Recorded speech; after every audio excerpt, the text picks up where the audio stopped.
is Stephanie Nahosa. This is case study 3, and this is for class SPCE 683, section 808 with Professor Baffa, and today's date is October 30th, 2024. On this next slide, we will be discussing training methods. We have 3. We have BST, behavioral skills training. We have model and practice and procedural fidelity checks. So first we will be discussing behavioral skills training. So discussing behaviors of concern and providing step-by-step instructions on how to follow the intervention plan regarding replacement behaviors. We can practice and allow trainees to ask questions and provide feedback to them during this session. Next, we have model and practice. We role play how the intervention should be done. This is how we would model it to them, to the staff member, and then allow them to practice. So based on the intervention plan that we would have, we would model it how it should be going in the session, and then they would be given a chance to practice it so we can give them feedback if something could be done better in order to have the best intervention plan possible for our client.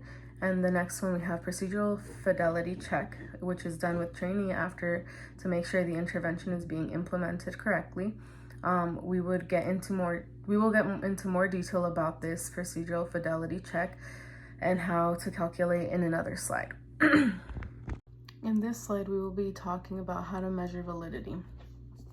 First, we're going to be discussing about internal validity, which involves ensuring that the observed changes in behavior can be competently attributed to the interventions implemented rather than other factors. A baseline measurement can be used to collect baseline data on the behavior before the intervention even begins. This helps establish a point of comparison to assess any changes that occur as a result of the intervention. Next, we have external validity. So external validity is the extent to which the findings of a study can be generalized to settings, populations, and times outside of the specific study conditions. A key consideration for enhancing external validity could be conducting the intervention in multiple settings to help the client generalize and see if the intervention is even effective across various settings. Last, we have social validity, which refers to the importance, relevance, and acceptability of the intervention and its outcomes from the perspective of the individuals affected by the intervention. So this would include any stakeholders, such as family members, educators, and community members. Acceptability of the procedure evaluates whether the methods and procedures used in the intervention are acceptable to those who will implement them. Examples would be teachers and parents. And those who receive the intervention, which would be the clients. Feedback can be gathered through surveys or interviews with the stakeholders and clients. So in this next slide, we will be talking about procedural fidelity and how it is measured. So steps for manding, all done. Intervention is our intervention. First, we want to identify the target behavior. So we will determine the inappropriate behavior that manding for all done will replace. So an example, if the learner is throwing items to indicate they are finished, this behavior will be addressed. We would define the manding behavior, so clearly define what manding for all done would look like. This could be saying the words all done, using a sign, or using an AAC device, depending on the learner's communication abilities. We could also create a visual or verbal cue.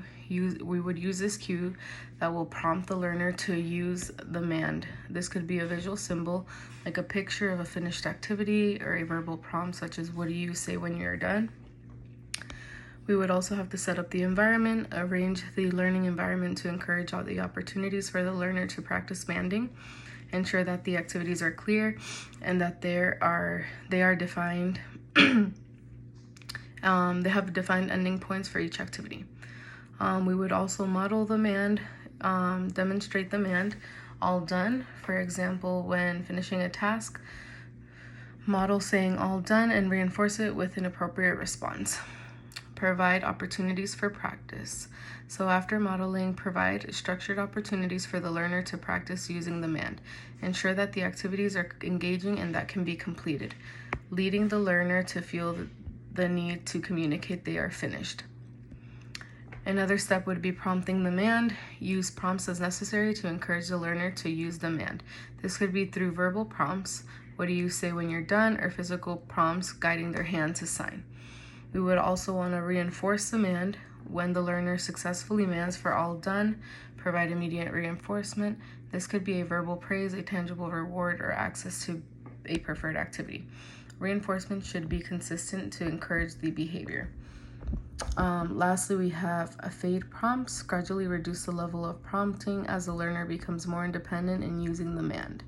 The goal is for them to initiate demand without any prompts. And in order to calculate procedural fidelity,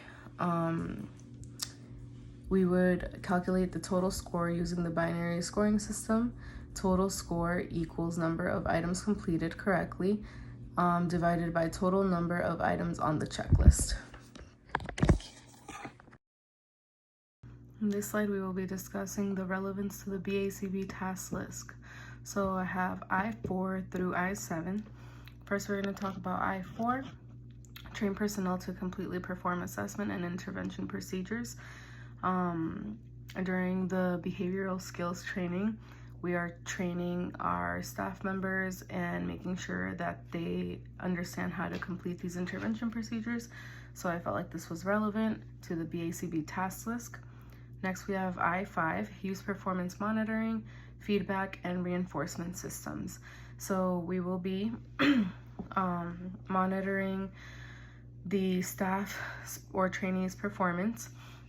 We will be providing them with reinforcement systems or reward systems for the client, like we've discussed for the intervention plans, which is why I chose I5 for this. And then we have I6, which says use a functional assessment approach, example performance diagnostics, to identify variables affecting personal performance.